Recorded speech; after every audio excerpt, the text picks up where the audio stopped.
Hello and welcome to My Mom Calls It Soccer. I'm Michele. I'm Chase. I call it football.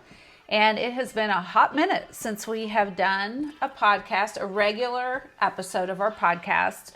We were on spring break. We did a couple of shorts. We took a trip to Kansas City, which we did a little carpool podcast version of, where we went and saw the Kansas City Current play, watched them win, went and watched Sporting KC play, and watched them draw in what was a very exciting game. And so now we're back to our regular episodes. This has been, it kind of worked out that we needed to take a little time off from the podcast because it's been the international break. Can you tell people what that is? That's basically when players from clubs get called up to their national teams, go to their country to either play friendlies or a mid-season international tournament like the Nations League. Okay. European Nations League and even the American Nations League, the CONCACAF one as well. And are any of those that are happening now, do they help with World Cup qualifying? Are they related to that, or no, do they it's get just points or anything? It's just a trophy. Basically, they're playing tournaments. CONCACAF, that is something that, like the cups and things that we've talked about before, it lasts for a long time, correct? And the finals for that, I believe, are in July. Is that correct? Yeah. And so we're talking about maybe going to that because the finals are going to be in Houston, Texas. So we may go and do that in person and Finals do some for what? Yeah. CONCACAF. CONCACAF. Is that right? Yeah. Okay. So I'm pretty sure the finals are like July 6th in Houston for that. We're trying to expand. We've got some exciting things planned for expanding the podcast. So we hope you keep watching because we are going to mix it up a little bit. We've got some exciting plans. For this week, we're going to revisit the cup conversation a little bit. We did an episode a few weeks ago where I was asking Chase, what with all the cups? What's the deal with all the cups? And so we have had, since we last did an episode, we've had the finals of the Carabao Cup happen. And then we have reached the semifinals of the FA Cup with games this weekend. So why don't you tell us how the Carabao Cup ended up? While it ended 2-1 for Newcastle. And who did Newcastle play? Liverpool. They played Liverpool. Yeah. Yes, my team. Liverpool has suffered 2 losses that have hurt me, that have told me that I really am becoming a true fan. They lost to PSG in the Champions League a few weeks ago, and then they lost in the finals of the Carabao Cup. Yeah. And so I want to ask you a question about that because they are so dominant in the Premier League. And there was talk as we were leading up that they could win the Premier League, win the Carabao Cup, win the Champions League, earlier win the FA Cup before they got knocked out. Somebody new to soccer, is that hard to win all those different types of things? Yeah, it's really hard to win in all of the competitions. Do you know what the treble is? Explain what the treble is. So that's when you win your league, your domestic cup, and a European cup. In other continents, that'd be like in South America, that's their league, their domestic cup, and a South American cup. Okay. But most of the time, European trebles are only acknowledged because Europe's where all the big leagues are. Okay. And there's only been about 8 to 10 teams who've ever done that. Okay. So I was reading today, is this the same thing? Because we'll talk about Barcelona in a little bit because they played today. And then the way it came up for me is that we'll also talk about Man City because they won today. And I was looking up their coach, who is Pep. Pep Guardiola. Okay. And so Pep is one of the coaches who has won a treble. 2 trebles. 2 trebles. Okay. And so that was when, though, he coached for Barcelona. Yep, Is that correct? Barcelona, and then he won it with Manchester City. Okay. About 2 years ago. Okay. I don't know if people know this, but if you watched Ted Lasso, it's pretty popular with people, even if they Yes. don't watch football. Pep Guardiola was actually on the show. Oh, was he? Okay, so I watched all of Ted Lasso. So he was on there. Was he coaching for Man City? Yeah. Okay. It Okay. was when they were competing for the Premier League, Yes. I guess. Yeah. Okay.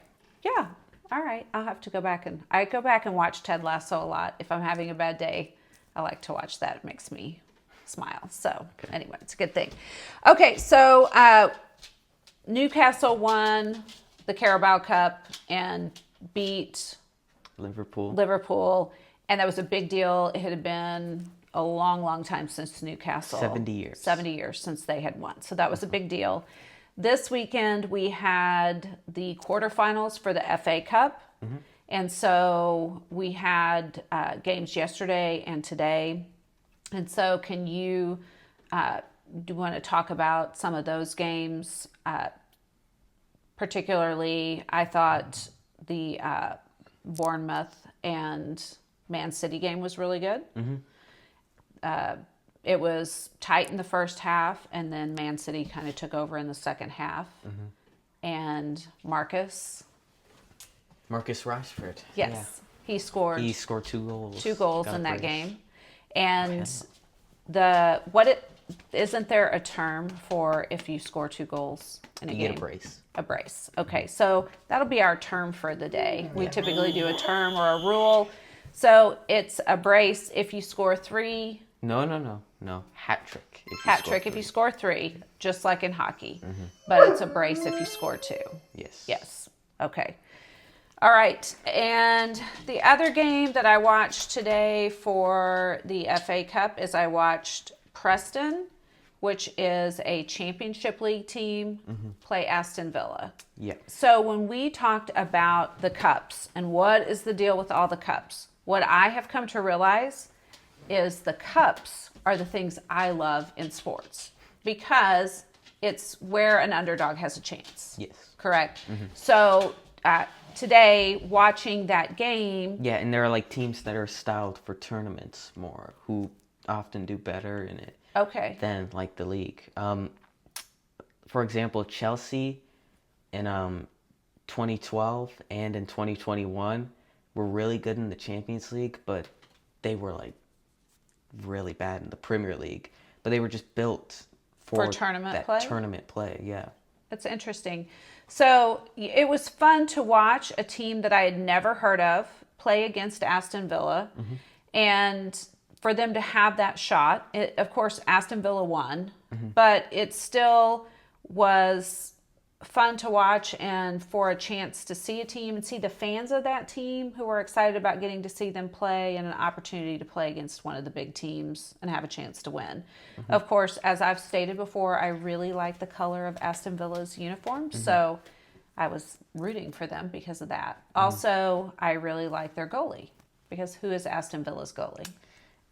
His full name is Emiliano Martinez. And people call him Emmy. But Emmy, and we saw Emmy play because his national team is Argentina. Yes. So when we went and we watched Argentina play in the Copa America semifinals, quarterfinals, we saw him play, and that was cool. And so he's a player now that I've clocked, and I can 2 pens. Yes. Yeah. Yes. So apparently he has about a 50% rate on saving pens. And when you say saving pens, you mean like penalties, yeah. So he has about a 50% rate of being able to prevent someone from making a penalty kick, which is a pretty good huge, rate. Yeah. Correct. That is really good. So very good. Anything else you want to say about the FA Cup? We will. Nottingham Forest beat Brighton, and it went to penalties. That was exciting. I watched that yesterday. Yeah. So it did go to penalty kicks. It's interesting to me how often you look at it as an outsider, and I know that it is much harder than it looks. Yeah. But you look at it as an outsider and you think, okay, the goalie is having to guess. All you got to do is try to kick it in the goal and win the guessing game against the goalie, but a lot of times they fly it over. Yeah. Yeah. So it's The interesting. Nottingham Forest player, he shot it over the crossbar. It sometimes it's just a bad run up, and it's mind games as well. Sometimes players don't know to pick a side. They haven't picked a side, and they're really worried about their pen. Sometimes you can see it in like their faces and stuff, and you'll see it just be a bad pen get saved, or they'll just sky it. Or Yeah. it's too wide.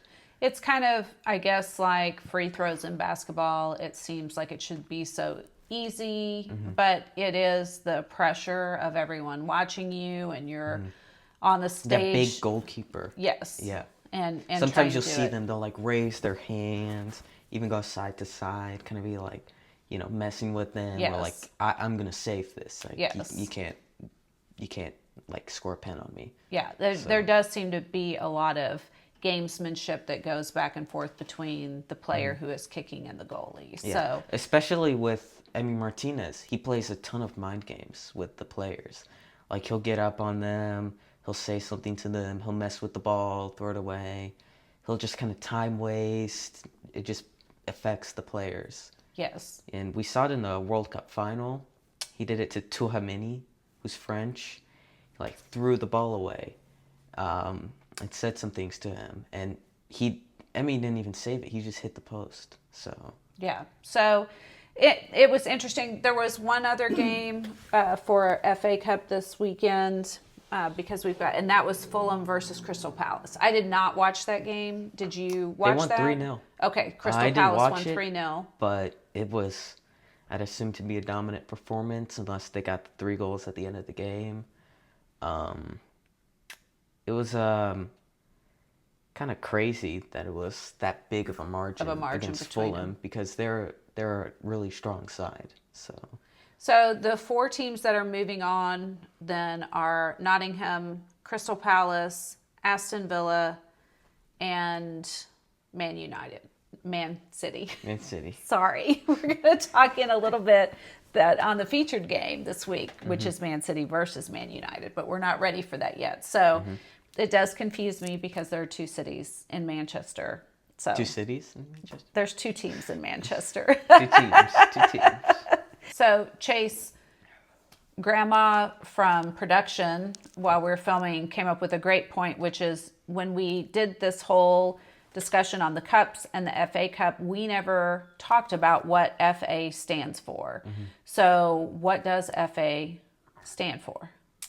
It stands for Football Association. That's just a organization in England. They're pretty big in England as well. I mean, it's called the FA Cup, and that's one of the biggest tournaments in the world. So, yeah. That's what it means. Football Association Cup. Yep. All right, very good. Okay, so next we're going to go to your 3 players to watch. We're going to continue to do this through the rest of this season, and then we're going to switch things up a little bit this summer. We're actually going to do some things to help you as a listener or viewer find your perfect player or team that you want to follow. So that'll be coming. But right now, we're going to continue on with Chase giving us 3 players each week to keep an eye out on that kind of gives you someone to connect with in the game. So who is your first player this week that we want to follow? That'll be Frankie de Jong.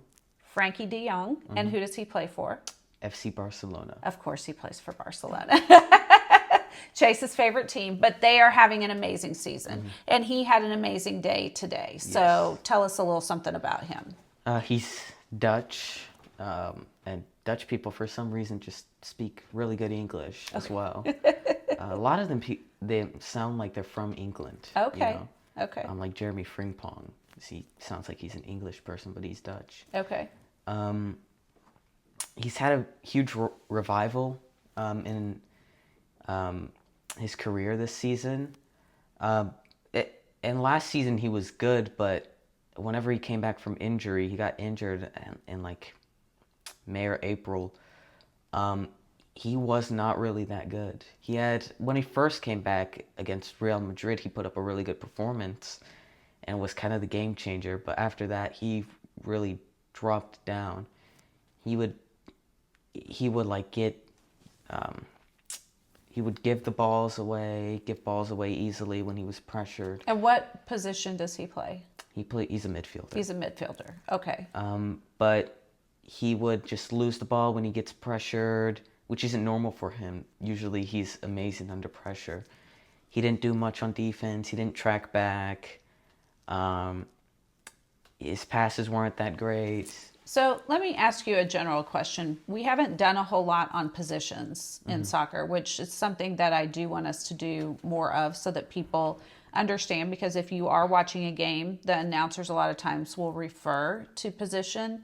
So for a midfielder, what role do they play? Are they, I mean, they're instrumental in both offense and defense. Is that a fair thing to say? Or Yeah, so there's three different positions, three different main positions in a midfielder. That's a center defensive midfielder, and center attacking midfielder. Okay. The center attacking midfielder is a guy who gives a good ball into the final third. He can even score a goal. The has final good third, are dribbling. you referring, does that mean the part of the Offense. field? Yeah, The final third? the final third for the offensive team. Okay, so toward the goal. Yes. Like, is that right? Am I saying the right thing? Yeah, when Okay. you're trying to score. Okay, sorry. So that's what an attacking midfielder, center attacking midfielder. Yeah. Okay. Usually a good dribbler, fast. Okay. Can even press up on like defenders and stuff like that. So, and then you have just a normal midfielder. Good dribbler. Controls the tempo of the game. Supposed to make good through balls, even good crosses. Could even be put on free kicks. They really kind of control how the tempo of the game should be played. Can even make ball recoveries. And they can play out of their own box even at times. Okay. And then the other kind? Central defensive midfielder is a midfielder who's more defensive. Okay. They're really at the back. They're on like the last part of the midfield. Okay. They're kind of that defensive structure that you have, can resist pressure really well when players are up on them, like a Sergio Busquets. Can be really rough, like a Casemiro. Can put a good shot on the ball from outside the box. Good on headers. Really, really physical players. Okay. So which type of midfielder is Frankie? So he plays in a double pivot with Pedri, who we talked about. That's kind of the more defensive position he's in, but he's not as much of a defensive player. He's more offensive. He's good on fast breaks.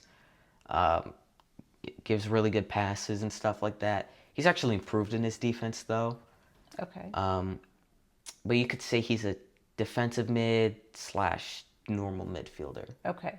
And he had an assist today? Mm-hmm. Okay. He assisted Lewandowski. Okay. So. All right. Very good. So that's the first player to watch. Mm-hmm. Second player that you would suggest that people watch this coming up week? Benjamin Sesko. Benjamin Sesko? Mm-hmm. Sesko? And where does he play? He plays for RB Leipzig. They're in Germany. Okay. I don't know his nationality, but he's a big striker. Okay. Puts a real good shot on the ball. Obviously good on headers.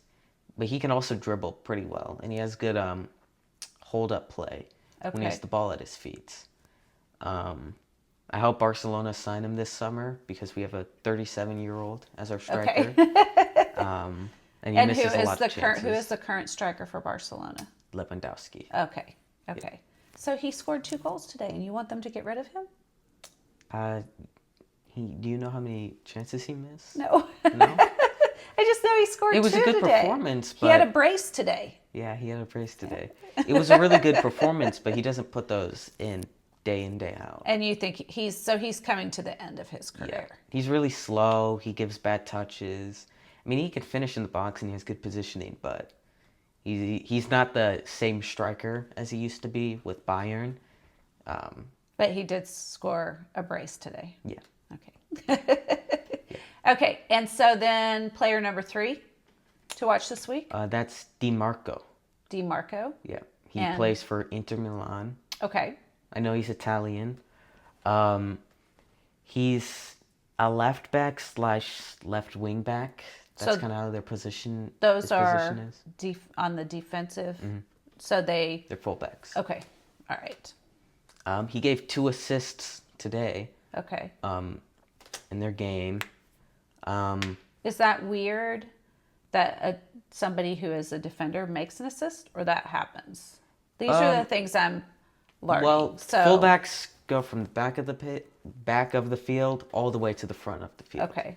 They carry the ball, make overlaps on the wingers, and give crosses and stuff like that. Okay. So it's normal Okay. for a player to get an assist. Not 2 assists, but Okay. it's normal for fullbacks to get it. That's kind of traditionally how the people who get assists kind of, the winger would like overlap it to a fullback. They would cross it into a big striker and they get a header, or just Okay. the winger takes the cross. And what's his name again? DiMarco, And Inter Milan? Inter Milan. Okay. He's one of the best left backs this season. He's top 3. So Okay.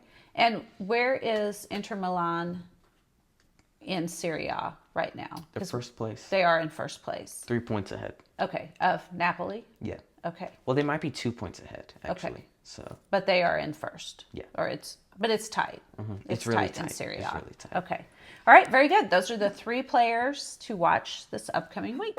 We are going to get to Chase's featured match of the week for everyone to keep an eye out for. But before we do that, I want to talk about a match that will be coming up that is a big deal for Chase's favorite team, Barcelona, and that is El Clasico. And so tell us what El Clasico is.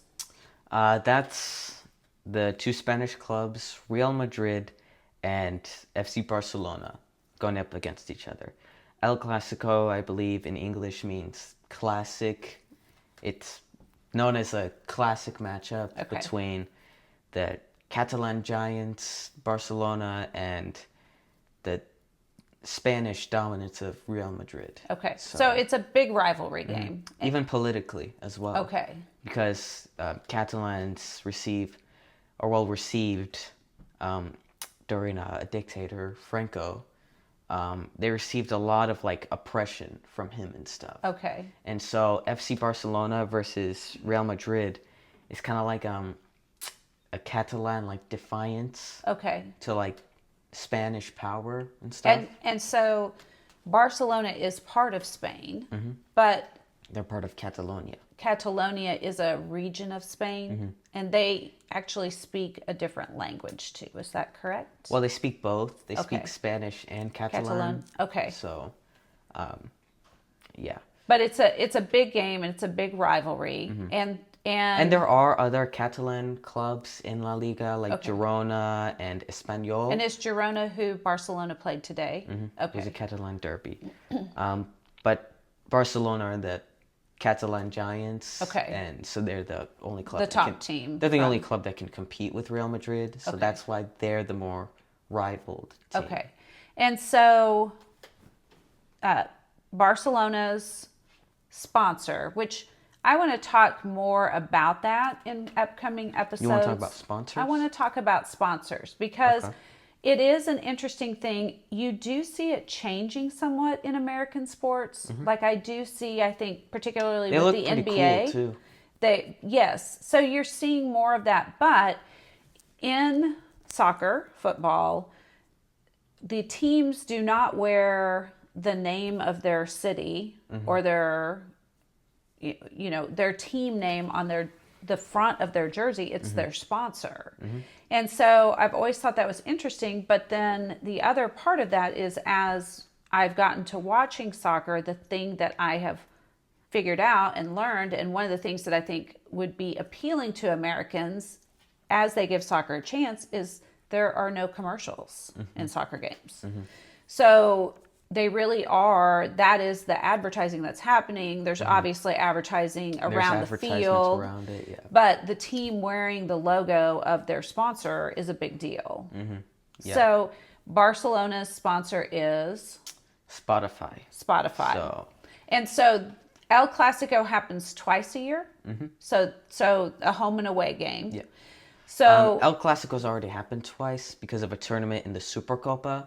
okay. And it's going to happen a third time with La Liga, but it could happen a fourth time in the Copa del Rey final. Okay. So every time they play each other, they call it El Clasico, just because it's always big going to be a rivalry. classic. Okay. So earlier, with Spotify as their sponsor, they did something which they have done a few times before, where they pick a musical artist to be the sponsor on the jersey for that game. Correct? Yeah. And so earlier And they get this money year, from that as well. so earlier this year, that musical sponsor was Coldplay. And so Coldplay has a new album out, and the logo You could see with my Lamine Yamal jersey, the moods. Yes. Apparently that's about his album. Yes. Stuff, So that was a special jersey. And so for the next El Clasico, which will be in May, I believe, they are anticipating a potential partnership with another big star for a jersey. And it hasn't been finalized yet. And there has been rumors of a few different people it could be. But a couple of days ago, the news was that they were really, really close to finalizing with one particular performer. Would you like to say who that is? It's Taylor Swift. It's Taylor Swift! I mean, I'm just like, it would be the perfect marriage between your favorite team and my favorite artist coming together. And I think it would be so much fun and such an opportunity for us to, what we're trying to do is spread soccer and the love of soccer or football, whatever you want to call it, to people who maybe aren't familiar. And there's no better group of people to try and bring on board than the Swifties. So I'm super hopeful that it happens. They'll drive a lot of revenue up. They will. So, and it's a great opportunity to get a whole lot of people interested in the game of soccer, because there will be a special jersey that will be branded to Taylor if it happens. And nobody knows what that would look like yet, but it could be an album name, or it could be her signature. Yeah, like with Coldplay, I believe the Moons were an album. Yes, yes. So, but they have done it before. They've done it with Drake, and they had the OVO logo. Some others, they did Rolling Stones, and they did the famous tongue logo. The other artists that they're talking about, if it is not Taylor Swift, it could be Travis Scott. Yeah. And is there anyone else they've mentioned? I believe those are the only two that have been rumored. So stay tuned. We will obviously update that. If it does end up being Travis, we will do something fun for that. But if it is Taylor, we are definitely going to do some fun things and maybe do some drawings, giveaways, opportunities to win a special jersey. So stay tuned for that for sure. It's time for Chase's game of the week, match of the week. Yep. Game, match, fixture. Match. Fixture of the week. Okay. It's Manchester City versus Manchester United. Okay. Manchester Derby. So The Manchester Derby. And so this is, we've talked about Man United. They are having kind of a down year. Same with Man City as well, though. Okay. So are both teams at risk of relegation? No. Okay. No. So Man City is in the middle of the Premier League. They're in the top half. Okay. But that's considered a bad season for them. That's how good they've been. Okay. Because they recently four-peated the Premier League. Okay. And so they won the Premier League 4 years in a row? Yes. Oh, wow. Yeah. Okay. Last season and all the other seasons. Okay. But then Manchester United, who has been a powerhouse for a long, long time, they have really struggled this year. Ever since Alex Ferguson left, they have not been the same at all. And so do you know where they are on the table now? Did I say the right thing? Yeah. The table? I think they're 13th. Okay. And so they've got to stay out of, so they're safe right now. If they take care of business, they're not going to be relegated. Because is it 18, 19, 20? Yeah. 18, 19, 20. That are relegated. Okay. So that game is this weekend. It is at Man United. Yep. Okay. It's at Old Trafford. Okay. So Old Trafford. So Grandma has talked about Old Trafford before, so she's going to give us a little bit of a different update when we get to Minute on the Map. But anything that you want to tell us to look out for in that match? Say look out for a player, Bruno Fernandes. Okay. He's been having a purple patch this season. What does that mean?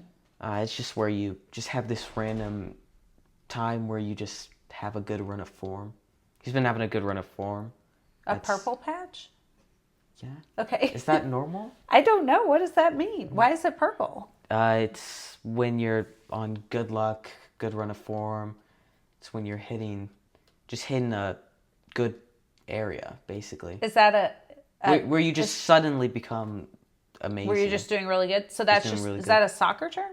Yeah, it's a British term. It's a British term. Well, which reminds me, so Paul from Premier League Tours, who we share their videos on our site, and Premier League Tours is who we did our trip to London through. 2 times in the videos. Yes. So I think that Paul is going to do a segment for us where he breaks down some British soccer terms for us and helps us understand what the equivalent would be in U.S. English, what we would call it. So purple patch, we will have to ask him to throw that one on there. Yeah. For sure. So, okay. So, and the player you're talking about who is having a purple patch, what's his name?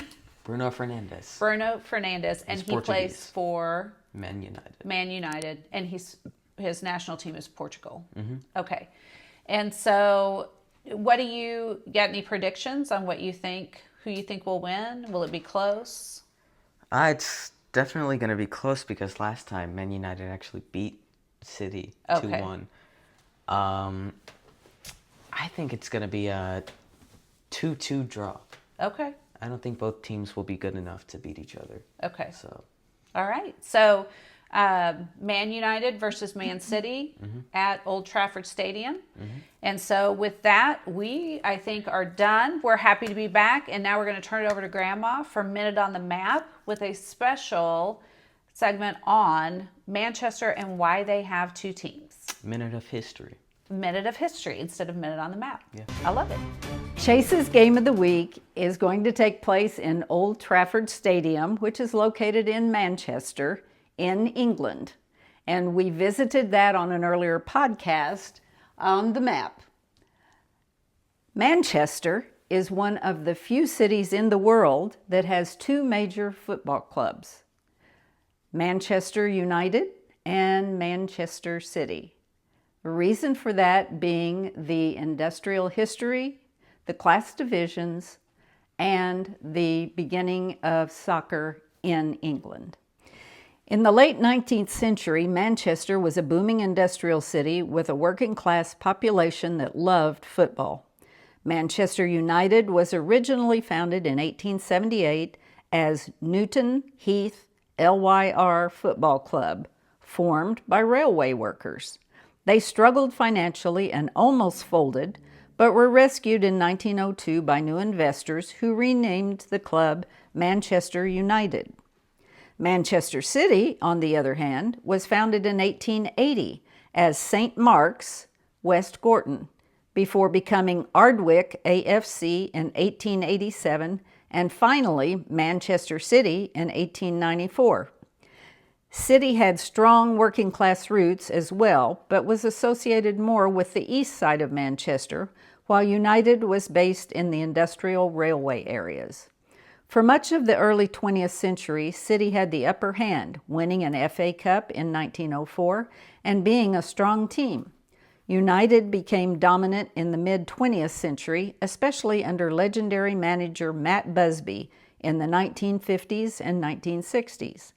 The rivalry grew, but United's success, winning multiple league titles and European Cups, meant they overshadowed City for decades. City had moments of glory in the late 1960s and 1970s, but faded afterward, while United became a global powerhouse under Sir Alex Ferguson in the 1990s and 2000s. City, however, transformed in 2008 when they were bought by Sheikh Mansour, bringing huge investment. Since then, City has dominated English football, creating an even fiercer rivalry with United. Both clubs thrived because Manchester's population, economy, and deep football culture could sustain two top teams. Unlike cities where one club dominates, Manchester's split between United and City reflects its history, geography, and football traditions. The rivalry today is bigger than ever, with City now challenging United's historical dominance. Thank you to everyone for listening and watching with us today. The Man United versus Man City game will be on Peacock this weekend. And NBC, I believe, so. And on Saturday? Sunday. On Sunday. 10:30 so, a.m. 10:30 a.m. Central Time. Tune in and watch it. And thank you so much for joining us. See you later.